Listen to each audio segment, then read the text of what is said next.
भाई फ़िलहाल अभी जींद सिविल हॉस्पिटल में मौजूद हैं और सुंदरपुरा जींद का एक लड़का था जो वो नहर में उसकी हत्या मिली है। तो रजत कलसन जी हमारे साथ है, पूछेंगे क्या कुछ मामला, एडवोकेट हैं तो इनसे बात करेंगे भाई क्या कुछ मामला रहा है। तो मैं 2 मिनट में आया, लिखो तब तक। एडवोकेट साहब क्या कुछ मामला है ये?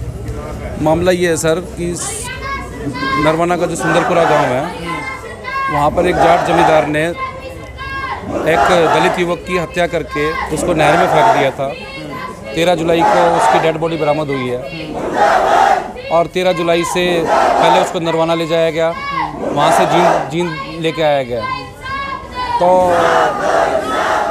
जींद में कल पोस्टमार्टम होना था, पोस्टमार्टम के लिए बोर्ड बना दिया था। बोर्ड बनाने के बाद पोस्टमार्टम की कार्रवाई भी शुरू हुई थी, लेकिन एक अन्य डॉक्टर मौके पर आया पोस्टमार्टम हाउस में और उसने पोस्टमार्टम रुकवा दिया। रुकवाने के बाद इन्होंने बहाना लगाया पहले तो कि आप लोगों की तरफ से ही मांग आई है रोहतक की। हम लोगों ने मना कर दिया कि हम लोगों की तरफ से इस तरह की कोई मांग नहीं। फिर उन्होंने कहा कि हमारे पास फॉरेंसिक एक्सपर्ट नहीं है और इसको रोहतक या कानपुर भेजेंगे। हमने कहा जी जो भी फॉरेंसिक एक्सपर्ट है आप उसको सीधा यहीं पर बुलाइए और वो पोस्टमार्टम कर देगा।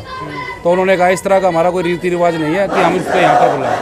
हमने कहा कि हम डेड बॉडी वहाँ पर नहीं ले जाएंगे, क्योंकि हमारा शक है कि वहाँ से पोस्टमार्टम कराते ही पुलिस प्रशासन सीधे ज़बरदस्ती उस डेड बॉडी का अंतिम संस्कार करने की कोशिश करेगा, जैसे अलीगढ़ में दलित युवती जिसके साथ गैंगरेप हुआ था उसके साथ हुआ था। तो कल से प्रशासन अड़ा हुआ है कि हम नहीं कराएंगे। क्यों अड़ रहा प्रशासन, क्यों नहीं कराएंगे? प्रशासन केवल इस बात पर अड़ा हुआ कि डॉक्टर यहाँ नहीं आ सकता। अच्छा। जबकि ये कोई इम्पॉसिबल बात नहीं है, यहाँ से केवल 1.5 घंटे की दूरी है कानपुर की, वहाँ से डॉक्टर आने में कुछ ही समय लगेगा। अगर प्रशासन चाहे तो आ सकता है। एडवोकेट साहब पहले भी ऐसा हुआ है कभी कि बाहर भेजनी पड़ी डेड बॉडी पोस्टमार्टम के लिए? ऐसा आमतौर पे होता है कि डेड बॉडी की हालत ज़्यादा ख़राब हो तो उसको बाहर भेज देते हैं। अच्छा। लेकिन ये मौजूदा डेड बॉडी है, ये डेड बॉडी बिल्कुल फ्रेश डेड बॉडी आई थी, इसमें बिल्कुल भी कोई सड़न वाली है इस तरह की बात नहीं थी। इसका पोस्टमार्टम यहीं पे किया जा सकता था, लेकिन जानबूझकर हम लोगों का शक है कि एविडेंस मिटाने के लिए गलत मेडिकल रिपोर्ट, पोस्टमार्टम रिपोर्ट बनाने के लिए इस डेड बॉडी को वहाँ पर ले जाया जा रहा है। और दूसरा इनका कारण ये है कि वहाँ से सीधा हम ले जाके अंतिम संस्कार कर दें, ताकि जो बड़ा आंदोलन चल रहा है ये आंदोलन सरकार ख़त्म करने में कामयाब हो जाए। डेड बॉडी किस हालात में मिली थी? डेड बॉडी जो मिली थी उस टाइम डेड बॉडी बाहर निकली तो डेड बॉडी के मुंह पे और शरीर के कुछ अन्य हिस्सों पे चोटें लगी हुई थी और गर्दन पे एक छेद था। और जैसे डेड बॉडी बाहर निकली उसमें खून बाहर आना शुरू हुआ और उसमें को देख के लग रहा था जैसे इसके या तो गोली मारी गई है या इसके तेज़ धार हथियार अंदर घुसाया गया और उसकी वजह से इसको मारा गया।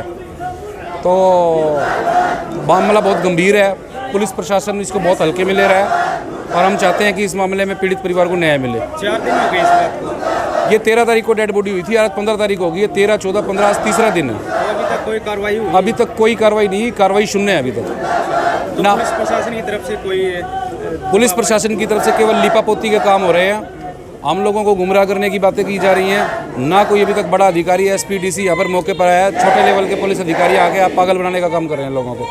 तो अगर पुलिस प्रशासन नहीं मानते तो क्या कुछ आगे कार्रवाई रहेगी? तो हम लोग यहाँ पे चाहे 1 हफ्ता हमको बैठना पड़े, 10 दिन बैठना पड़े, हम लोग यहीं पे जमे हुए हैं। तो जो आरोपी उनके खिलाफ आपने बोला कि SC/ST एक्ट कोर्ट में डालेंगे हम? जो डॉक्टर्स हैं, जो पुलिस अधिकारी हैं, जो इस सारी कॉन्स्पिरेसी में शामिल हैं, अगर उन्होंने सही न्याय की कार्रवाई नहीं की तो वो भी इस मामले में साजिश में शामिल माने जा सकते हैं और हम उनके खिलाफ यहाँ की SC/ST की जो स्पेशल कोर्ट है उसमें कार्रवाई करेंगे। धन्यवाद। Thank you. देखो भाई सुंदरपुरा जींद का ही मामला है, नरवाना तहसील का थी और ये जो मामला भाई बिल्कुल बहुत ज़्यादा गंभीर बन गया है। तो देखो भाई आप देख सो फिलहाल तस्वीर है और इस वीडियो में भाई ज़्यादा से ज़्यादा शेयर करियो।